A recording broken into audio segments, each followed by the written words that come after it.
आओ मेरे प्यारे बच्चों, आज सुनाऊं मैं तुम्हें एक और कहानी जो कि है बहुत ही प्यारी राजकुमारी सिंड्रेला की। एक समय की बात है, बहुत दूर एक देश में सिंड्रेला नाम की एक खूबसूरत युवा लड़की रहती थी। उसके सुंदर सुनहरे बाल, चमचमाती नीली आंखें और सोने जैसा शुद्ध दिल था। सिंड्रेला अपनी सौतेली माँ और दो सौतेली बहनों के साथ रहती थी। हमेशा उसके घर के सारे काम करवाती थी। हर रात अपने काम खत्म करने के बाद सिंड्रेला एक बेहतर जीवन बिताने का सपना देखती थी। उसने एक ऐसी दुनिया का सपना देखा जहां वह स्वतंत्र होकर खुशी से रहना चाहती थी, पर उसे क्या पता था कि उसका ये सपना बहुत जल्द ही सच्चा होने वाला है। एक दिन सिंड्रेला के घर एक निमंत्रण आया। यह महल में एक भव्य आयोजन का निमंत्रण था, जिसकी मेजबानी सुंदर राजकुमार ने की थी। सिंड्रेला की सौतेली माँ और सौतेली बहनें बहुत ही रोमांचित थी, क्योंकि उन्हें विश्वास था कि उनमें से ही एक राजकुमार अपनी दुल्हन के रूप में चुनेगा। सिंड्रेला आयोजन में भाग लेना चाहती थी, लेकिन उसकी सौतेली माँ और सौतेली बहनों ने उसे जाने से रोक दिया। उन्होंने उसकी खूबसूरत पोशाक को भी फाड़ दिया और उसे रोता छोड़ दिया। लेकिन जैसे ही सिंड्रेला ने उम्मीद छोड़ी, वहाँ एक जादुई परी प्रकट हुई।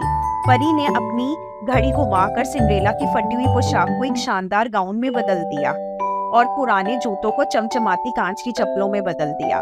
उसने सिंड्रेला को कहा, आयोजन में शामिल होना तुम्हारा जरूरी है, लेकिन आधी रात से पहले मैं तुम्हें एक चेतावनी देती हूँ कि तुम्हें वापस आना पड़ेगा, क्योंकि जादू खत्म हो जाएगा। सिंड्रेला आयोजन में पहुंची और तुरंत प्रिंस चार्मिंग सहित सभी का ध्यान अपनी ओर आकर्षित कर लिया। उन्होंने पूरी रात एक नृत्य किया और सिंड्रेला को ऐसा लगा जैसे वह हवा में तैर रही हो। लेकिन जैसे ही घड़ी में आधी रात हुई, सिंड्रेला को परी की चेतावनी याद आ गई। वह अपनी एक कांच की चप्पल छोड़कर बॉलरूम से बाहर चली गई। अगले दिन प्रिंस चार्मिंग ने राज्य में कांच के जूते के मालिक की तलाश की। जब यह सिंड्रेला के घर पहुंचे तो उनकी सौतेली माँ और सौतेली बहनों ने अपने पैरों को चप्पल में फिट करने की खूब कोशिश की, लेकिन वह उनके लिए बहुत छोटी थी। तभी सिंड्रेला आगे बढ़ी और उसने चप्पल पहनने की कोशिश की और वह बिल्कुल फिट बैठी। प्रिंस चार्मिंग अपना सच्चा प्यार पाकर बहुत खुश थे और सिंड्रेला के सपने आखिरकार सच हो गए। उनकी शादी हो गई और सिंड्रेला एक राजकुमारी बन गई और हमेशा खुश रहने लगी। सो बच्चों, इससे हमें क्या शिक्षा मिलती है? ये कहानी हमें सपनों की शक्ति का महत्व सिखाती है। ये हमें याद दिलाती है कि जीवन चाहे कितना भी कठिन क्यों ना हो, अगर हम खुद पर विश्वास रखते हैं तो हम अपने सपनों को सच कर सकते हैं।